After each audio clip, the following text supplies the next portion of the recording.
Hello and welcome to another episode of the Final Siren with Duck and Oz. Oz, we've just watched Derby 55 in front of 53,000 Dockers fans, mate. And I tell you what... 816 as well. Oh, the extra 8. I thought that might have been 816 Eagles fans out there, mate.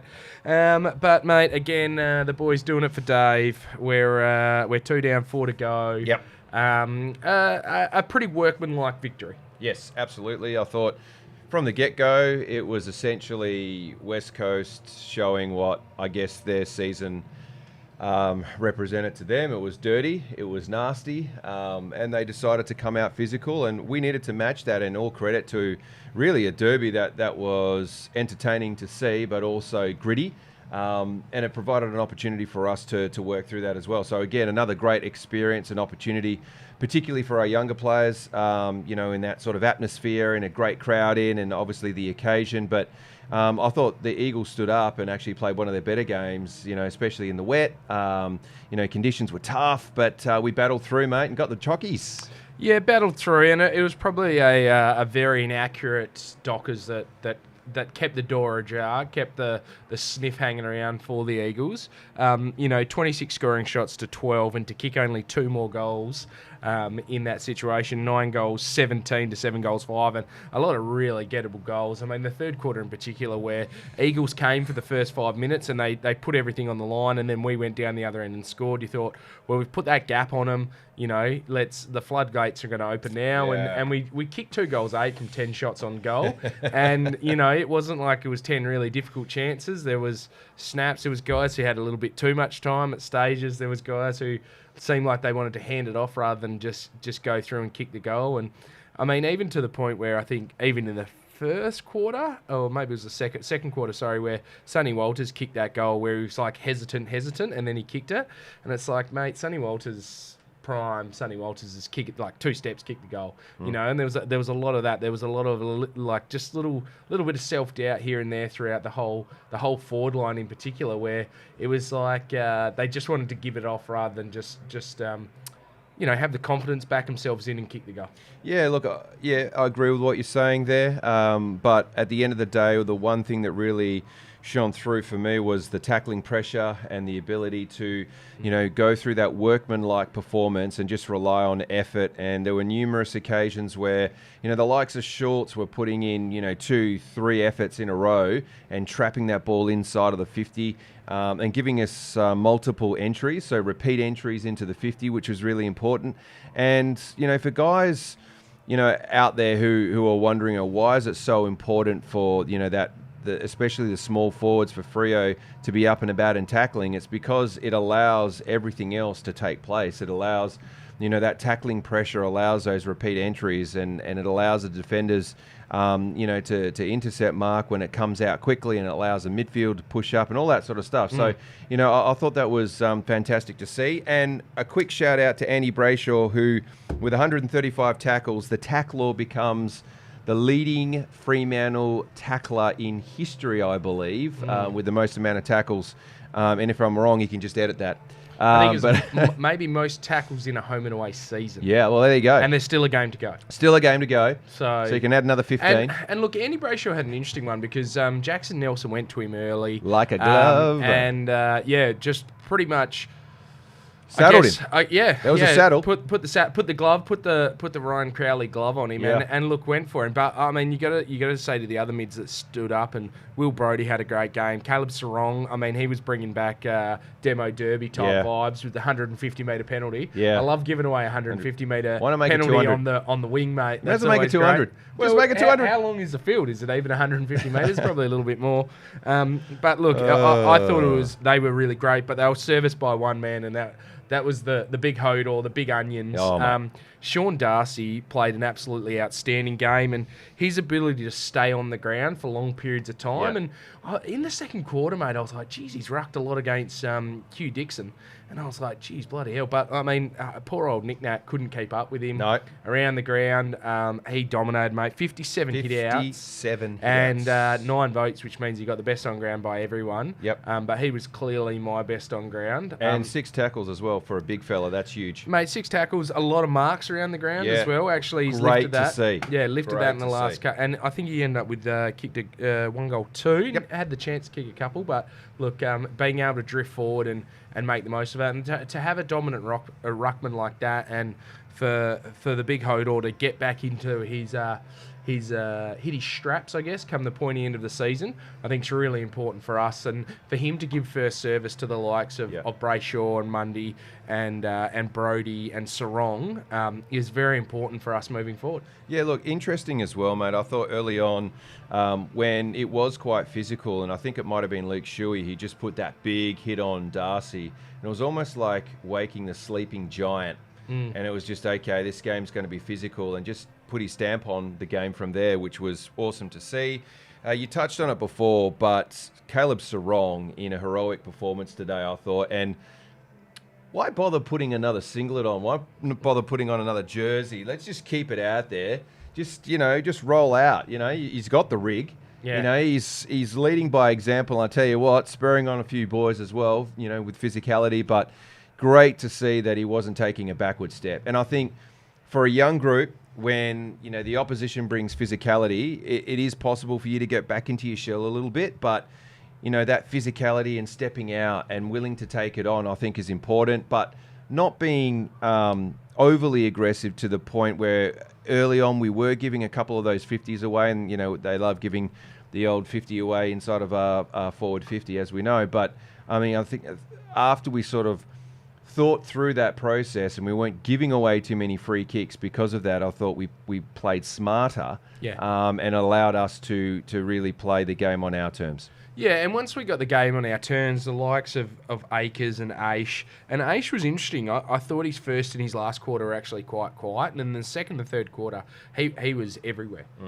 He stands out, obviously, in the long sleeves and the Jesus-like get-up with the hair and the headband, mate, but I thought Aish was really, really solid. I thought Akers probably, again, we talked about this last week with how well he played, but he's back to his best. He's back to that pre-injury Akers that we saw that had him in the conversation for the All-Australian wingman. Now we know that wingmen are never actually picked in All-Australian; they just pick another couple of midfielders. Yep. And the actual classical wingmen are always going to get stitched up. But I thought Akers and his ability and just looking at from up here, watching the game and the actual discipline of Akers and O'Driscoll at times and Aish at times, just to stay on the wing and to play that wing position. And we're not going to switch it as much in these kinds of conditions, but their ability to, all right, read the ball, get back, push forward when they need to, and cut in. And it's just it's kind of, they play like an inside forward winger role, like in your classical soccer style, where they cut inside. They're not trying to rip around and cross it in. They're cutting inside. So I thought Akers had a fantastic game, and there was a couple of big moments where he really stood up. I thought Alex Pearce in particular was really great down back. Led from the front. Even that little spoil down here that he did where the boys got around him. Key spoils. Fantastic. Key spoils, hands in, smothers. I thought he played a really good game on Jack Darling. Kept Jack Darling relatively quiet.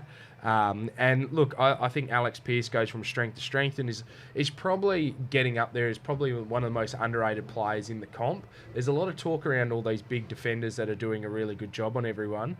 But I think Alex Pearce really, apart from a 5 to 10 minute period against Maxi King, hasn't been beaten by too many players this year, and just having him back in the back line and having that cornerstone that you can build the rest of the defence around, and having a leader. And I mean, the mic'd up stuff that was on Fox Footy the other day, it was fantastic. There was a lot of, there's a lot of huffing and puffing. Like, you probably cut that out. Just trim that down. Like, don't need to hear a bloke like, if you wanted to hear something like that, just mic me up going up and down these stairs, mate, and you'll get a bit of huff and puff.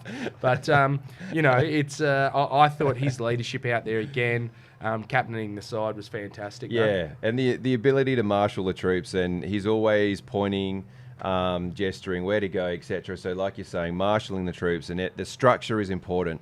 And I think the other person who we haven't talked about that I want to kind of link into that idea of marshalling the troops is Switkowski. And I know during the week, Shooter was talking about, having Switkowski in the team and how much of a difference it makes to him in terms of his forward pressure. And look, and whether that was true, because certainly Schultz's forward pressure was up and about today. But just to see off the ball, just to see how Switkowski marshals the troops and again, structuring up that forward line.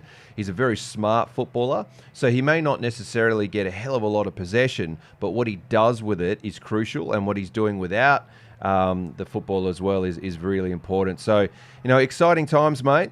Super exciting moving forward. As you're saying before, the idea of, Monday saying 6 games and, 2 down tick, and then we've got GWS next week, so we have to make sure we're on board and take that out in Canberra. Yep.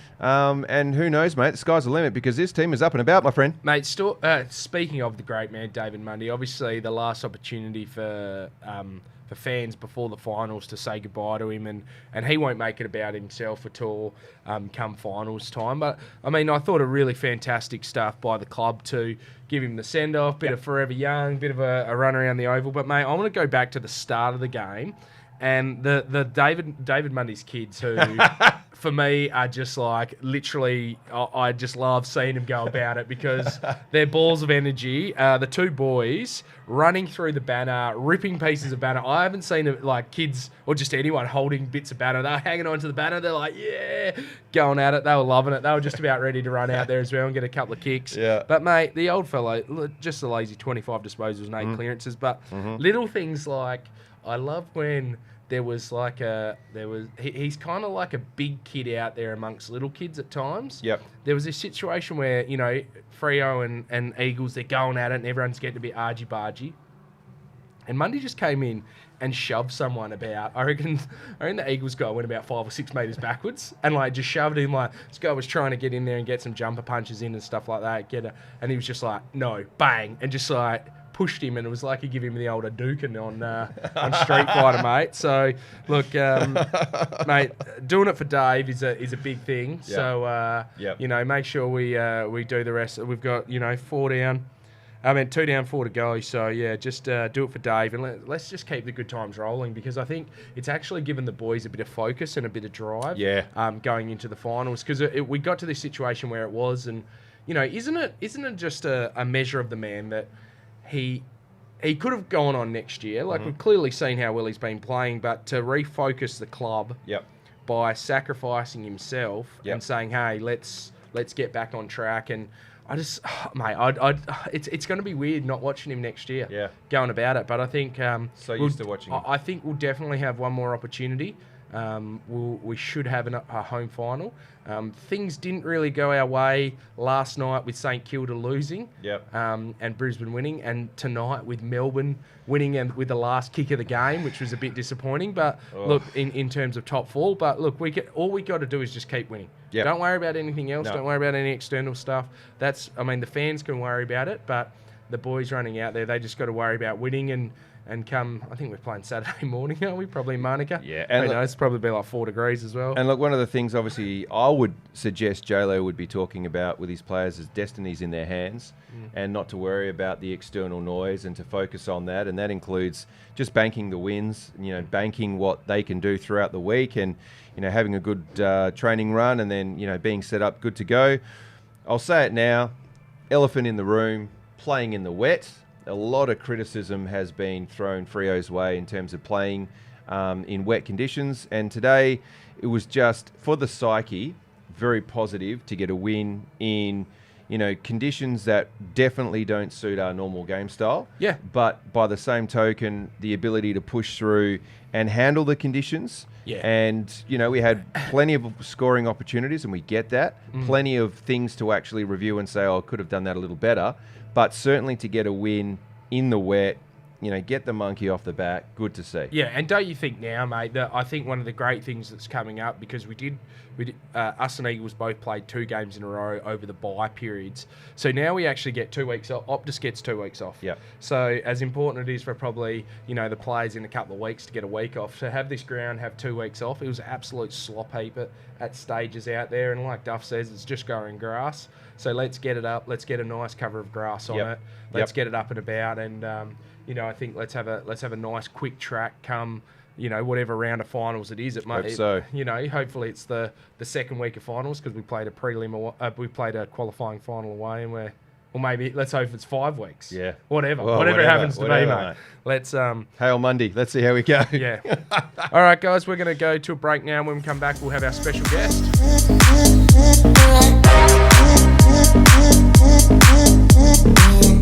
Alrighty, we're joined on the final siren by the Sheriff, Blake Acres. A fantastic game, probably his best game since back from injury, with 29 disposals, 1 goal, 2 and 8 score involvements. Blakey, how are you feeling after you had a little bit of a layoff? You've got back into the swing of things. How's the body feeling?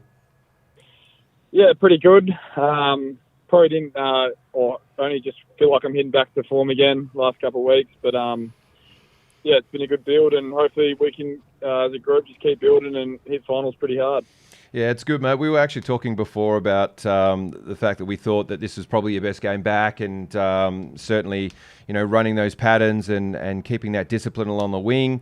Conditions are pretty tough, mate, out there, and the ground's pretty sloppy. From a player's perspective, I wouldn't mind hearing from you about what you thought about the conditions out there and how you managed to fight through it. Yeah, well, we've had a few games down in the wet, and we've been working on our wet weather footy, and yeah, we just really focus on the contest and never giving up on plays, because you don't know if they're going to fumble or slip over. So just always staying involved, repeat effort sort of stuff. And I felt like that held us in good stead tonight. We were able to get after them a bit and get them on turnover late in the game. Yeah, look, I thought it was pretty physical early on. The heat was on. It was almost reminiscent of the old demolition derby. It was hot in the kitchen, mate. How did you feel about that? Yeah, we knew they were going to come after a few guys, and we seen they brought Nelson in, and we thought that he would be tagging Andy. So we really just wanted to protect Andy, make sure he was able to get involved still and not hang him out to dry. So we probably did a little bit undisciplined stuff early in the game, especially that first quarter. We gave a few free kicks away and some 50s that resulted in goals against us.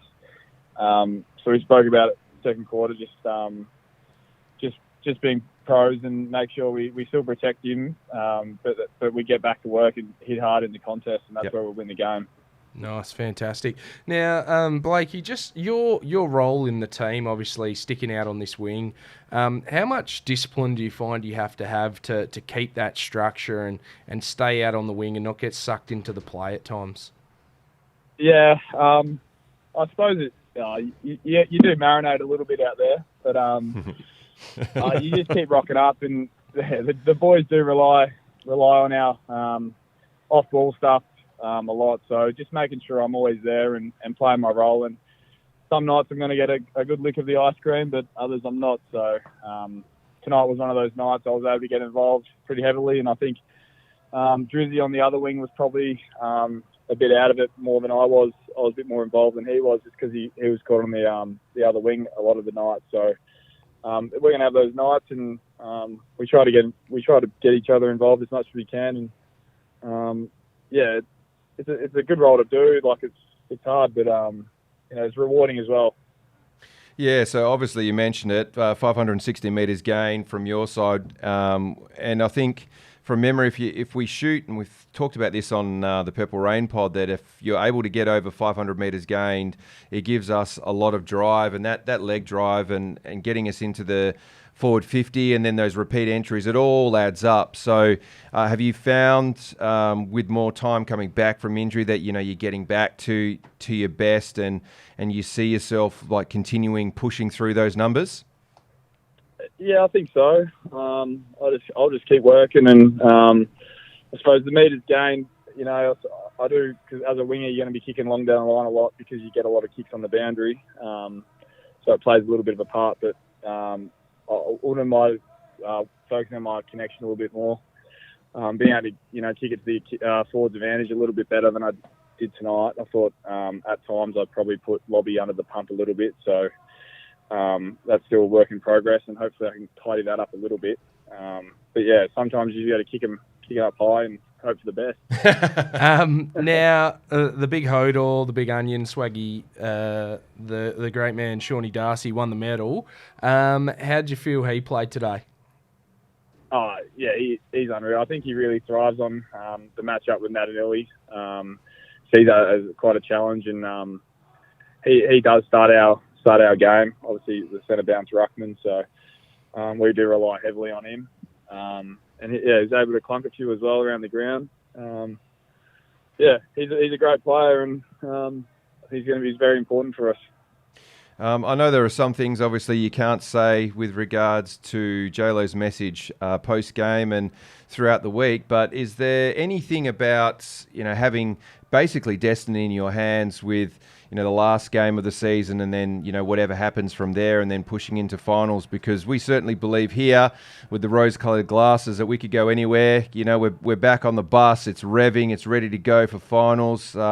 We've booked tickets. It may be flexi fare, Andy Brayshaw recommended, but, still we're there ready to roll. Is that a sort of message that, essentially it is in our hands and we are to focus on, perhaps what you guys can control rather than the external noise? Yeah, I think J-Lo's message at the moment's been about, Dave said in a presser a few weeks back, he just wants 6 more wins 2 weeks ago, and we've done 2 now, so 4 to go. That's the message we've got at the moment. So keep... we'll enjoy tonight, enjoy the win, and then come Monday we'll review it, and then we'll refocus onto the Giants, and then from there, anything's possible. So, I'm pretty excited to get into it, and but we got to make sure we get the job done next week first, and then bring our footy to life in the finals. Fantastic.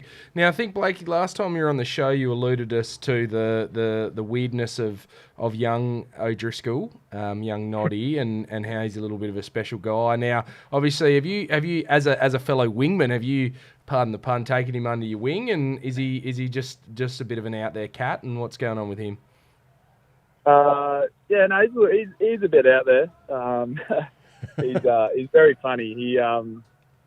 He's a good kid. A lot of upside, and love how he goes about it. I suppose I do try and help him out there a little bit when we're playing together, and he does. I think he helps me a lot when I'm playing with him, just because he takes my focus away from what I'm doing. To be honest, and I've got to make sure he's doing the right thing, because he can run some weird patterns sometimes. He's a bit freaky with some of the stuff he does. So just making sure he's doing his job, and it's a real good focus for me just to be able to support him out there, and I think that helps my game as well. I think we got a real good connection, especially on the wings together. He's going to be a good player. Nice. And on the connection, is there a bit of synergy with perhaps who can kick the better goal throughout the course of the season? I know you've kicked a couple of nice ones, and certainly he's had some nice ones too this season. Do you guys talk about who's got the better kick, and is there a bit of a wager on or something like that for the end of the year? Who's got the better goal? No, we haven't really spoke about that. We just have a bit of a joke about he's kicked all these on the far side of the ground, the opposite from bench side, and I've kicked mine on the skinny, like the bench side of the ground. So he calls it his wing and he calls it my wing. So. He's pretty funny like that, but yeah, he's kicked some goals. I don't know if he's meant all of them, but good on him. Hopefully, he gets a few more next week, and you never know where they're going to go. Some of his kicks, and some hit all a lot of the time. Fantastic, mate. Just quickly, how good was it having Sam Switkowski back in the side? He brings a lot of pressure, and he's got this explosive pace that's just closing down speed in particular. What's he bring to the team that's probably a little bit different to anyone else?